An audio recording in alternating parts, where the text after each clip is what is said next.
Hello, I'm Paul Dychik, founder of Elastic Steel, method of athletic conditioning. Today I'm quickly going to talk about the abductor pain. Usually that pain is localized in gluteus medius. You might think that it's medius, you might think that it's tensor fascillaris, you might think that it's the upper part of the glute maximus. Usually it's the minimus. But people often think that it's sideline kicks. In other words, you feel that side kick up here and people think that it's because that leg is coming up here, the abductor.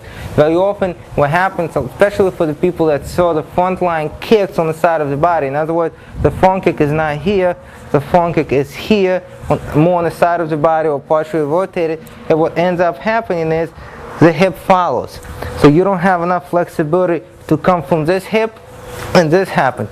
Once this happens, to get the maximum range of motion here, this muscles contract. Of course, this muscles work also because of the position, but this muscles contract. When they contract constantly and constantly, you're going to get those spasms there.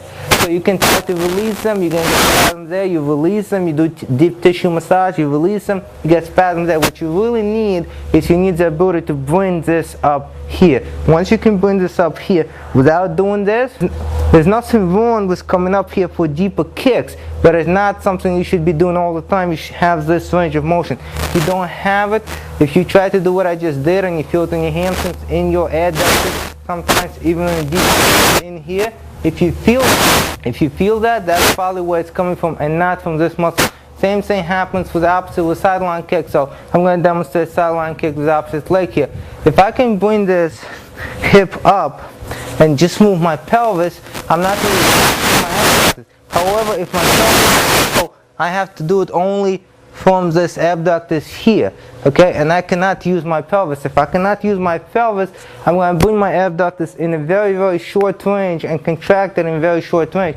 I'm going to get spasms. The problem is in exactly the same place. Doesn't matter if I'm throwing front line kicks here or sideline kicks here. The problem is still usually here, although you're going to feel it here. So what should you do? You should actually release and get full range of motion so that you can have this, you can have that. Once you have those positions, this is usually going to let go. I'm Paul Dychik. Thank you for watching.